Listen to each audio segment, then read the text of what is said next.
Right bracket chapter 9. A glimpse of success. Will the time ever come that we can commence and organize this people as a family? It will. Do we know how? Yes, what was lacking in these revelations from Joseph to enable us to do so was revealed to me. Brigham Young, JD 11:326. Some of the members of the church were given revelations and manifestations to convince them of importance of the law of united order. For them this principle was of divine origin, and they had a religious conviction that it was true. Others were touched by the spirit of it when they heard it, and received a testimony that it was to be obeyed. For example, Charles Walker described his convictions when he heard of its announcement. Sunday, February the 15th, 1874. Went to meeting all day. Bro. Brigham spoke in a powerful manner with a spirit that went to the hearts of the people, saying that the time had come for this people to enter into the order of Enoch. He said, the Lord said come, the Spirit said come, and said, meaning the first presidency, we say come, and let us enter into the united order and devote our labor, time, talent, means, strength and abilities to the building up of the Zion of our God. Said if we would enter into it, we right bracket should have wealth and union, and the blessings of the Most High would attend us. If we would not receive it, we should bring curses upon ourselves, and the sin would lie at our own doors. He said that now was the time, not tomorrow, next year, but right now, today. He then called for a show of hands of those who were willing to enter the order to be controlled temporarily in all things to the building up of Zion. The vote of hands was unanimous with very few exceptions, at least I saw no contrary vote, and after meeting I authorized H. Irving, the clerk, to put my name down as willing to join the order. Charles Walker Journal, page 382. Another man by the name of Orton received a wonderful manifestation concerning this order and wrote, "The United Order was sought to be established by Press B. Young. An evening meeting was called to consider the matter and organize. Anxious to be in harmony with its spirit, yet not feeling its inspiration, on the evening previous to time set for its organization, kneeling in secret, I made my wish known. I slept. Just before rising in the morning, a voice was heard in a tongue unknown to me, given apparently in poetry about the same as in common meter stanza. Asking for the interpretation of the tongue, it came instantly and ran thus. Without the united order we cannot become one, without the united order angels cannot hold communion with us a right bracket people. The dead cannot be raised, nor Jesus come to dwell with his people. I said, it is enough, I am prepared to give my name as a member of the united order tonight. Autobiography of Joseph Orton, page 22. Among the many who initially joined these orders, there were few faithful and stalwart men who were willing to unconditionally sacrifice their time and talents towards its success. They were men who would not let petty jealousy, discouragement, nor the faults of others prevent them from obeying the law of the Lord. Several orders became successful because of such members and leaders. A few of these success stories will be briefly described: Richfield, Bryan City, and Orderville. Richfield. Richfield had a population of 145 families by March of 1874. Most of them were Danish immigrants who lived in one-room cabins and had but few possessions. Joseph A. Young, son of Brigham Young, had been called in 1872 to preside over the wards in Sevier County, and in the spring of 1874 he went to St. George and witnessed the first organization of the United Order there. After his return home, he immediately set up the order in each of the 8 communities in the Sevier stake. 2/3 of the people were willing to enter the orders, but some, even a bishop, failed to concede to this principle. It was decided to retain individual ownerships, such as homes, animals, etc., but all else was turned in at appraised values. The order got off to a rather poor start with everything on an experimental basis. Right bracket the first cooperative program was in construction, as there was a great need for homes, roads and buildings. However, these were considered dead properties, as they did not increase wealth or create produce for trade. In August, Erastus Snow visited Richfield and explained the principles of incorporation which were discussed and voted on in mass meetings. The order was incorporated with authorized capital of $1 million, with shares valued at $25 par. One of the items considered was the prevention of members withdrawing their invested capital. Board meetings were held every 2 or 3 days to grant requests of the members. Requests for cash, traveling, etc. had to be approved. Later an executive committee was established to carry the load of business and to economize time. Each family was given an acre lot to raise garden vegetables. There were, of course, differences in home gardens due to differences in ability to produce and difference in family sizes. Wages were based on an 8-hour day in 1874, with the standard fixed at $1.50 a day. No wages were actually paid, but earnings were entered on the books as credits to be drawn against for necessary supplies. Because of disappointing crop yields, however, it was impossible to pay the credits earned with crops produced and goods and services available from the mechanical departments. The majority were reasonable and courageous and willing to accept adversity as the price of ultimate success, but there were many who took a very selfish view and demanded the book value of their earnings in store pay. The Board of Management was harassed with requests that it could not justly meet. United Order of Richfield F. Fox, Utah Historical Quarterly, 32:367. In 1875, Joseph A. Young met an untimely death, and his family had to draw heavily upon the stores of the order. Half of all the capital in the order had belonged to him. In mid-January 1877, ZCMI made demands for payments of goods purchased by the order for its co-op store. Other purchases of cattle, machinery, etc. caused a shortage of grain, and by May of 78 the members were put on rations of 8 pounds of flour a week for all members over 10 years old. For additional means of relief, some of the men were sent to earn cash wages at a mine near Beaver, which they turned into the order for credit on the books, and were allowed 15% for personal use as encouragement. In the year 1874, when the order operated on the gospel plan of living as though all were of a family, accounts were of small importance. But they were absolutely essential under the requirements of the corporate plan. A member of the board stated that the order was carrying 100 non-producers, by which he doubtless meant those whose charges exceeded their credits. He favored rigid limitations on supplies turned to those in debt. Bishop Siegmiller, more kindly disposed, remarked that it would not be right to cut off supplies so abruptly. Meanwhile, the directors were learning much about individual differences. That some would work for the glory of God and others only when hungry. United Order of Richfield F. Fox, Utah Historical Quarterly, 32:373. Because of the many non-producers in the order, for example, one had earned only $10 credits in 6 weeks, efforts were made to bring such members back into line. They were first urged, then commanded, and at last expelled. One man was given $100 to assist in his housekeeping. In 5 weeks he asked for $15 to pay some debts in Provo, and to redeem his watch. Such men could never achieve any financial success in a private enterprise system, and certainly were no asset to the United Order. As mentioned, Joseph Young's family drew heavily upon the order. As it became more difficult to keep the ship from sinking, they adopted another program called the United Family Organization, which was adopted by 8 families. One of these members wrote, "Without any or but little help from the outside, they have, while fulfilling their duties to the United Order of Richfield, and amidst many difficulties, been able to erect a dining room and 6 sleeping rooms, and are prepared to build more as soon as time and means permit. So far as the experiment is concerned, it has been highly successful, and although our fare is humble, yet we all feel contented and happy, and feel the spirit of love, order and unity among us. We feel that we have been greatly blessed thus far, in having been, by the providence of our Heavenly Father, able to accomplish so much with so little. Our little community numbers about 42 souls, although not all as yet living together, on account of want of room. There is also in Joseph City a few families living together on the same principle. Let me say for my own part that, as in my youth, in the old country, it was given to me, in answer to my prayer, that the gospel as preached by Joseph Smith and the Latter-day Saints, was true and from heaven, so also, when Brigham Young preached the principles of the United Order, it was given unto my understanding that it emanated from heaven for the benefit of the Latter-day Saints. This is the testimony of your humble servant Henry Edward Desalls. Day. News, July 4, 1877. The death of Joseph A. Young and loss of his leadership and business ability left the order in confusion. A letter was written to Brigham Young inquiring if it would be proper to make everyone stewards over their property, as had been done in Salt Lake City.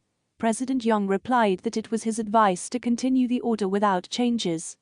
For you to change your method of doing business to that of stewardships would be taking a step backwards and would not be in accordance with our feelings. So far as we know concerning your operations, you have been doing well, and the prospects before you are encouraging. What can you possibly gain by changing your system? What end can be accomplished by your turning back? We cannot perceive any good that will result. It is union of the people, their means, and their efforts that are wanted, and the shortest cut to that is the best. We deem it advisable that at certain convenient times, to be decided by yourselves, general meetings of the order be called, at which the work done, the products raised, and the other results of the labors of the order can be discussed. At such meetings it should be decided how much tithing shall be paid by the order collectively, and a statement of the amounts and kinds should then be drawn out, and should be signed by each head of a family in the order.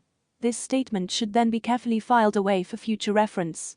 Instead of paying tithing, when we perfect the order we will pay what we want, which will be used in building temples, supporting missionaries, assisting the poor, etc., and ultimately there will be no poor with us. Signed, Brigham Young, United Order of Richfield F. Fox, Utah. Historical Quarterly 32:375. The Richfield Order was collapsing with the problems that some of the others were. It was that some of the problems of these failing were no returns to capital, no extravagance, consumption, and no individual claim to surplus. When men failed to realize the principles of the order as a brotherhood, the structure could not take strain. Often the cry of priestcraft instead of priesthood would be heard, and it would mean death to the order. For several months semi-monthly meetings were for the purpose of solving problems and conflicts between property owners and non-owners. Others discouraged and lost faith, saying, "I'm leaving the order because there is no order in it." Apostle Erastus Snow saw the ugly hand of disunity and suggested disincorporation, but a few still wanted to see it through. Opposition turned into two groups. One that wanted to make it prosper and other that wished to see it destroyed. In 1877, the troublemakers burned hay and machinery belonging to the order. Amidst the dying embers of those ashes went the last glimmer of hope for the success of the Richfield Order. Brigham City. A little fort with dirt floors, leaky roofs and many bugs was built in Youngsville, but as the population grew to 75 families, it was made a city called Brigham City. Lorenzo Snow was assigned to preside over this little community, and with his wisdom and devotion towards its success, it became of the foremost examples of unity and financial success in the United Order system. Lorenzo Snow started a co-op at Brigham City in 1864, with the basic goal being a united order.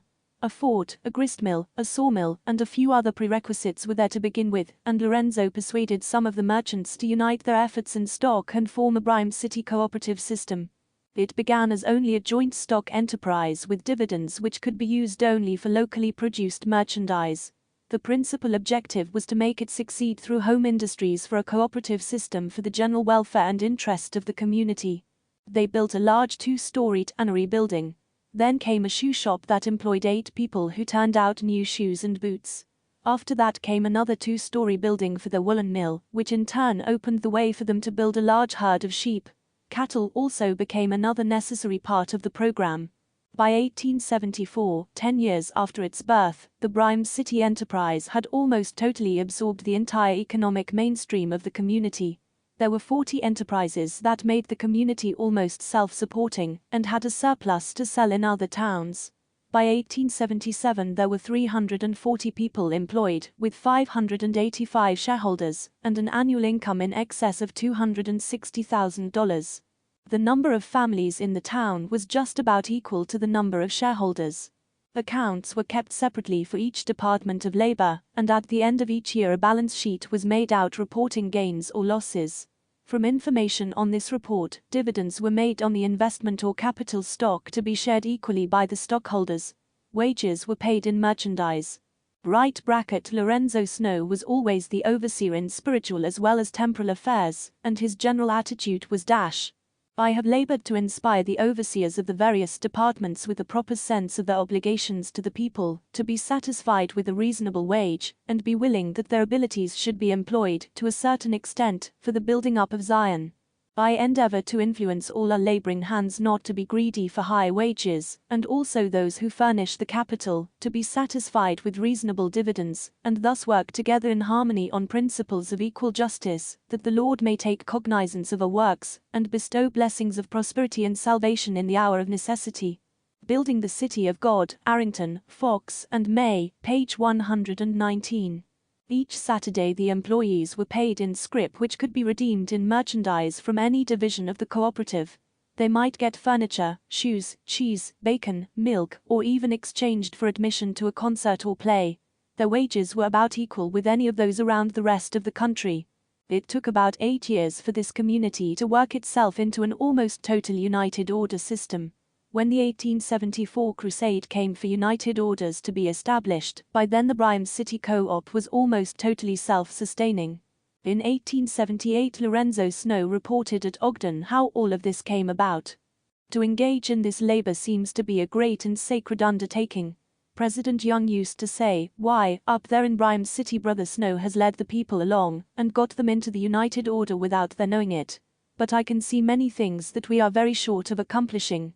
We have not entered into the fullness of the principles of the united order, but we talk about them, and many of us try to conform to them, and get the spirit of them in our hearts. Now we number about 3,000 souls." JD 19:347. Continuing, he gave an insight into the importance of this system, and what would happen if was not perpetuated. Zion is the pure in heart. Zion cannot be built up except on the principles of union required by the celestial law. It is high time for us to enter into these things. It is more pleasant and agreeable for the latter-day saints to enter into this work and build up Zion, than to build up ourselves and have this great competition which is destroying us. Now let things go on in our midst in our Gentile fashion, and you would see an aristocracy growing amongst us. You would have classes established here, some very poor and some very rich. Now, the Lord is not going to have anything of that kind. There has to be an equality, and we have to observe these principles that are designed to give everyone the right bracket privilege of gathering around him the comforts and conveniences of life. JD 19:349. In 1874 Bryan City was put into the united system, although no changes were made in its operations. Each member was made a steward over his possessions, and he had a savings account by saving his certificate of credits with the order. He could use these to improve his home, farm, equipment. He could spend them for other things, such as amusement or extra food. These communities, such as Bryan City, had their own system of insurance, and should someone's home be burned, the community was ready to rebuild another for them. If a man died, the community stepped in to take care of the widow and children. If someone was sick, or went on missions, or was required to leave for some business purpose, their family was secure. A correspondent from the Salt Lake Herald visited the Bryan City United Order and wrote a brief synopsis, which leaves a nostalgic glimpse of the past and of what might have been. If the example of the inhabitants of this town was more generally followed, Utah would be far more prosperous and her people much better off. Our present suicidal policy of exporting raw materials and importing manufactured articles would be stopped. We would be far more independent of our sister states and territories. The financial panics of the East or West would not affect us. Our people would all have right bracket good homes and enjoy more of the comforts of life than they can hope for under present regulations. And our children could stand a much better chance of receiving good educations and becoming useful members of society. Salt Lake Herald, October 25, 1876. Yet in spite of the great accomplishments of the Bryan City Order, which received visitors from over the world and had glowing reports written in many different countries, Lorenzo Snow still felt that they had a long way to go. So did John Taylor, who said, "There are some things that Brother Lorenzo Snow is doing that are very creditable, but it is not the United Order. He is working with the people something after the same principle that our sisters teach the little ones how to walk. They stand them in a sort of chair which rolls along, and the babies appear delighted. They think they are walking. But we have not learned how to walk yet." JD 2044. Although the Bryan City Order was not a total family order, it had many great advantages. During the Great National Depression of 1873, a calamity for everyone including most of the people of Utah, the Bryan City Cooperative continued to run smoothly and was very prosperous. It was model of good economics and draws a great deal of admiration from the rest of the country. This cooperative society began to see 15% dividends, and on occasion, 30%. They had a cotton farm in southern Utah which successfully provided right bracket materials to manufacture over 100,000 yards of cloth. They also manufactured $19,000 worth of boots and shoes. By 1874 they had an annual mercantile business amounting to $250,000. They soon acquired a tannery, saddle and harness shops, tailoring and dressmaking departments, and furniture shops, blacksmiths, machine and wagon shops, and even straw hats. In the agricultural department they had large farms, many herds of cattle and sheep, the best dairy in the territory, and cheese factory. Everyone was employed and kept busy. Even transients were given work to earn some food. They dug an irrigation ditch 1.5 miles long and 3 feet wide, and built a dam 150 feet long. They put out 625 grapevines, 1,800 grape cuttings, and planted 100 peach trees. The herd of cattle for beef and hides increased to 1,000 animals in 4 years. Their straw hat factory employed over 20 girls. The employees in the various departments are paid weekly, at the secretary's office, in 2 kinds of scrip, one of which is redeemed at our mercantile department, the other is good and redeemed at our various manufacturing departments. Biography and Family Record of Lorenzo Snow, Eliza R. Snow Smith, page 295. When Lorenzo Snow went to Europe and Palestine, he wore a suit and boots that were made in Bryan City. He was proud to show it as a specimen of Mormon industry, respectable enough right bracket to wear in the presence of the President of the French Republic. Life of Lorenzo Snow, Thomas C. Romney, page 311. One contributing factor in their successful workforce was, as Lorenzo explained, because of the youth. Youths are more willing and pliable in the hands of the servants of God than many men who have been in the church from the beginning. JD 5:65. By the year 1877 the Bryan order had reached its zenith. One of the first wounds to afflict it was a loss of farm products because of the grasshoppers. Then the woolen mill was burned down, which was a loss of more than $30,000. A railroad contract had been agreed to for the Utah Northern Railroad to supply lumber, but in 1878 the mill was raided, and 53 mill workers were indicted for unlawfully cutting timber. The sawmill purchased by the Bryan City Mercantile and Manufacturing Association in Marsh Valley had been in operation 12 years before the purchase. After the raid the foreman of the jury bought it from the association for half price and kept it running, his supply of timber coming from the same source as before. This circumstance proved the dishonesty of the jurors and branded the entire scheme as a product of unprincipled minds. Life of Lorenzo Snow, pages 326 to 327. Lorenzo Snow complained of the $400,000 that Bryan City had paid to ZCMI since its organization, and except for $3,000 or $4,000 worth of right bracket cheese accepted by ZCMI, cash had been paid during last 2 or 3 years. The situation was severe, and the only answer to their problem was to close several departments and dispose of some property. They needed cash to pay off some of the obligations against the order. There were also many internal troubles, which often took up most of the time during the directors' meetings, rather than concentrating on the usual problems. The order grew, but as the world took on mechanized means of cheaper goods, the order had competition. Money had to be spent for machinery, tools, and articles that could not be grown or manufactured in the Utah Territory. Sometimes crops failed, which caused more cash outlays. At other times the imports would exceed the exports. Added to these troubles came interference of the law, and the leaders were put in prison or hid in the underground for polygamy. Illegal fines, taxes and confiscation of property added more turmoil. Then, too, the apostates who joined with the Gentiles stirred up contention and false charges. Another heavy blow came when in July of 1878 Internal Revenue levied a penalty tax of $10,200 on the circulation medium of the Bryan City Co-op. Although the levy was found to be illegal, they had to pay the tax or be found in contempt of federal law. The sole purpose of so many attacks against the Mormons was to break up their economical power. Thus, the United Order was phased out in the summer 1880, but the Mercantile and Manufacturing Association continued in an effort to keep the co-op right bracket functioning. In 1881 the woolen mill was shut down, and in 1888 the severe winter wiped out nearly all the sheep. Private business sprang up to take the place of the co-ops, and during the Depression of the middle 90s, the cooperative institutions founded by Lorenzo Snow came to an end.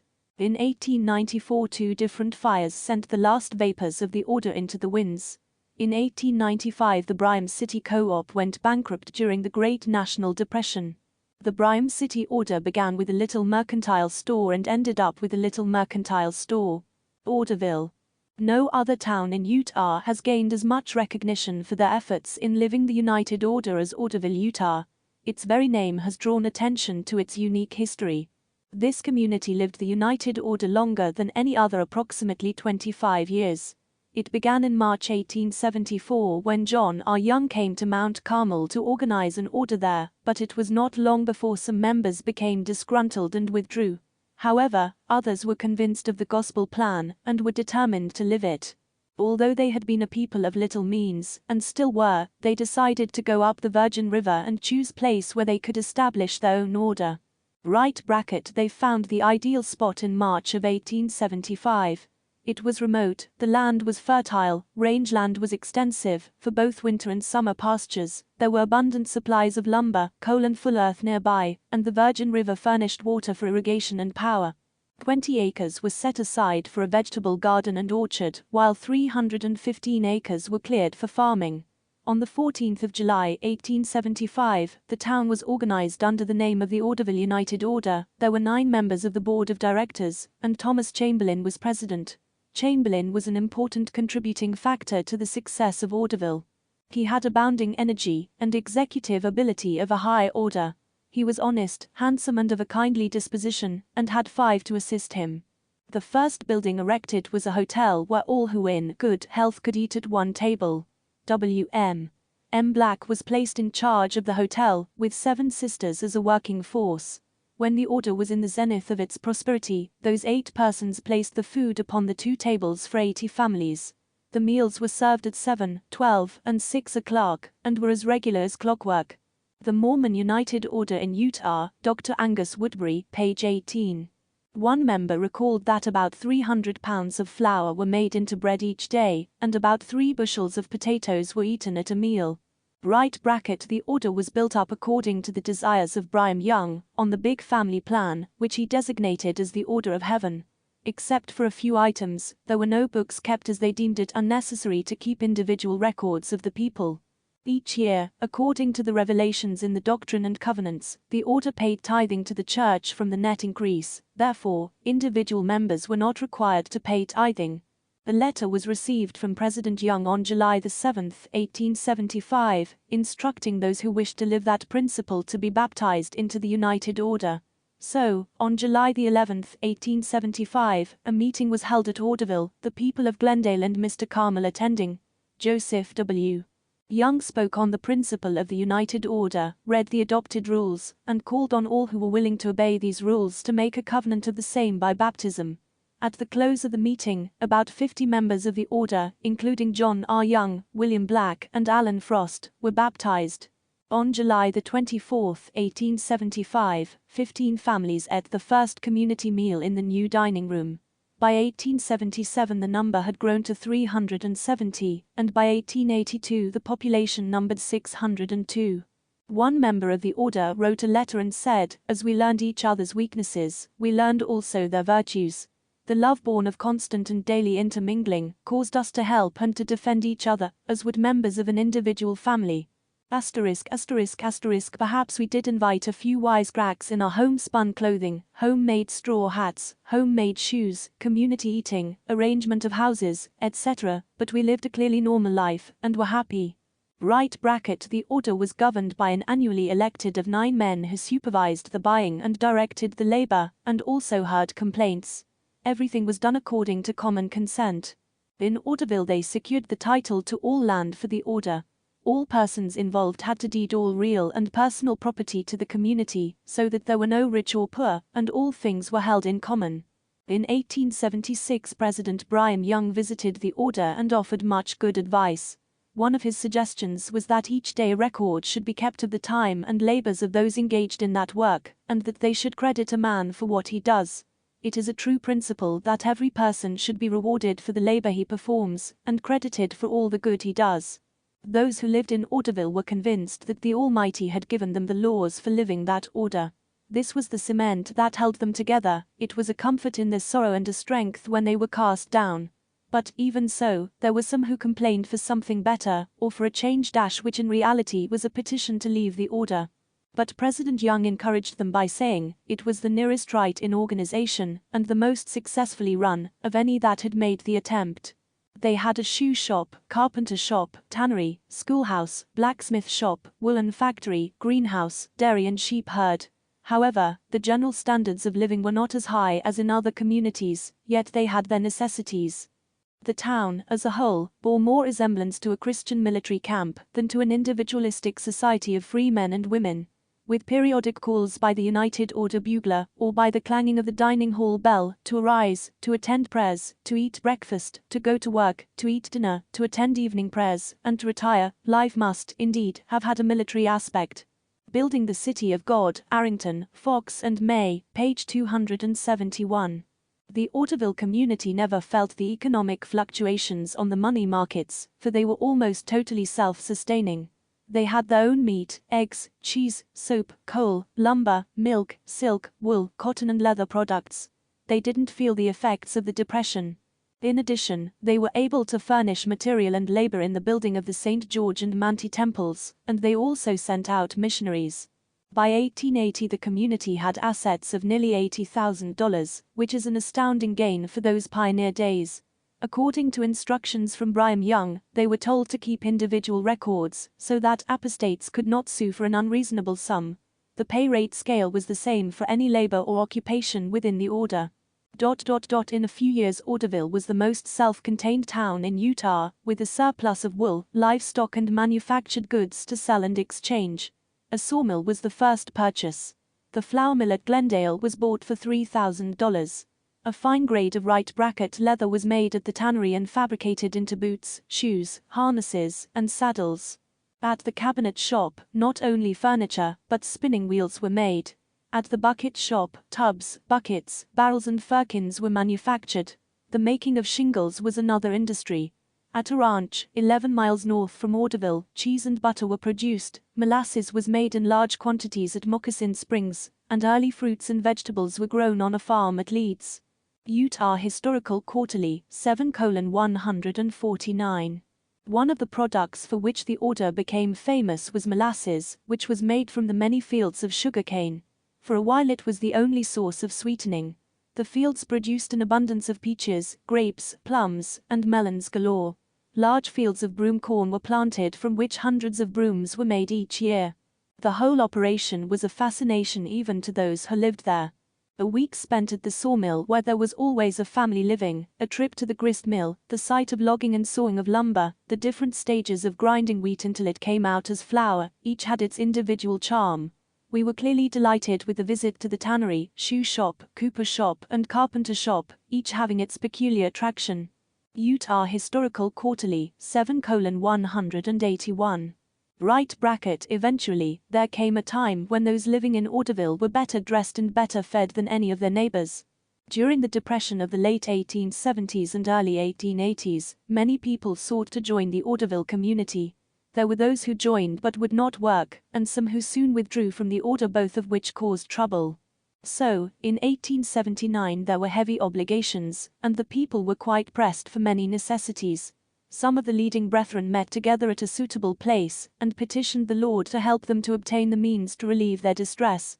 It was an answer to their prayer when Charles N. Carroll came from Heber City, and offered to sell his interest in the Silver King mine at Park City. The mining stock was sold for $1,000, and the pressing obligations were met, and new goods were added to the order.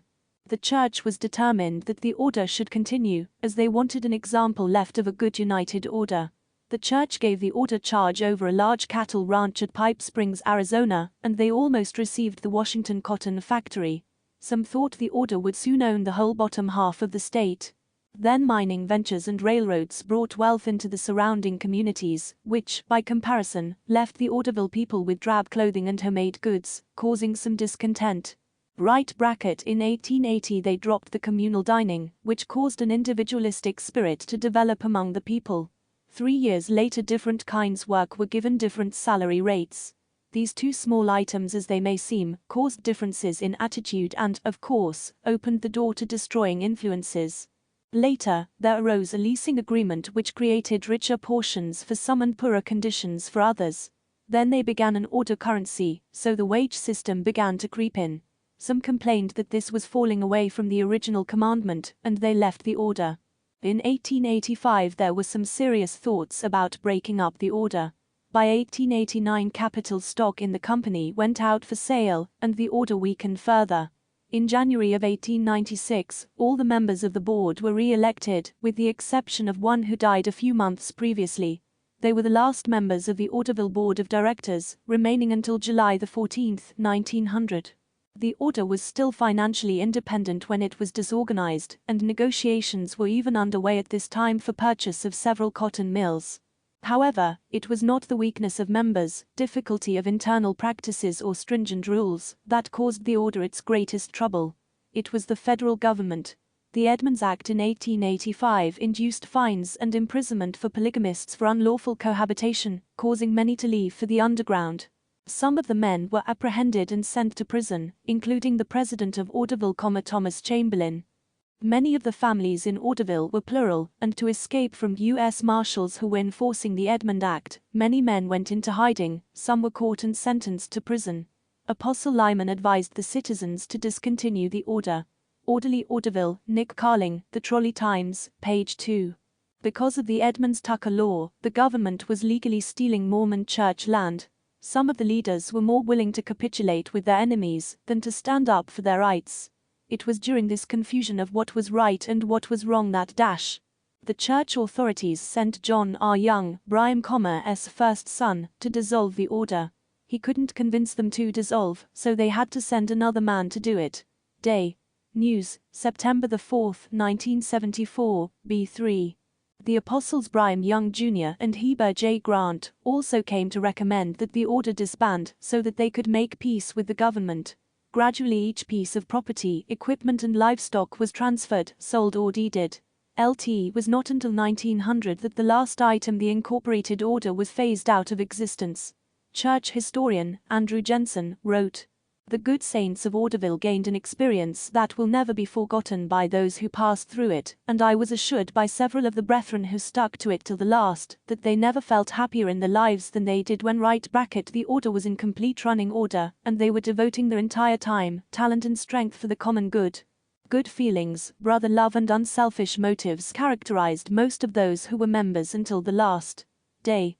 News, March 4, 1892. On July 14, 1900, committees were appointed and a final celebration was undertaken. One of the inhabitants of Orderville described the big occasion. Invitations were sent to all who had been in any way connected with the order and to their descendants, wherever it was possible to reach them, and to many others. The result was all that could be desired. Many came from distant states. Under the able management of the chairman of the building committee, the social hall was planned and erected in about 3 weeks' time, to a stage that could be comfortably used, though it was not fully completed, in which to accommodate the crowd that was expected. To get the material on the ground and the hall ready for use was an almost superhuman undertaking, but it was accomplished by quick and decisive work. Soon all was in readiness, the time had arrived and a 3-day festival or homecoming was in progress. Tears were very near the surface in those few days of hearty handclasps and reminiscences of bygone days. Almost a week in which to relive the past, a past that had brought the people together in a bond more closely knit than would have been possible in any other manner of living. People coming home by the hundreds, every house was filled, days had been spent in gathering in food supplies, in cooking and making other preparations, in practically every home. Men and women visiting in homes and meeting on the street. Men standing in groups, reviewing the more weighty problems of the past or joking over some humorous incident recalled. Women greeting each other as they wended their way hither and thither, laughing, crying, but overjoyed at meeting once again after many years. As I reflect over that early period of my life, my heart warms with a conscientious appreciation for its wholesome experiences and the integrity of the people, and I believe my views express the feelings of the great majority of those who remained with the enterprise to the finish. Utah Historical Quarterly, 7:194. The cooperative spirit would soon be replaced by the competitive spirit. Money schemes, financiering, and all that goes with modern merchandising soon became incorporated with the Mormon economic system. United order among the Mormons would become a relic of the past with little more value than their handcarts, muskets, and prairie schooners. The United Order was once the law of the Lord to a people making attempts to practice it. Now it gathers dust in books upon the shelves of pioneer history.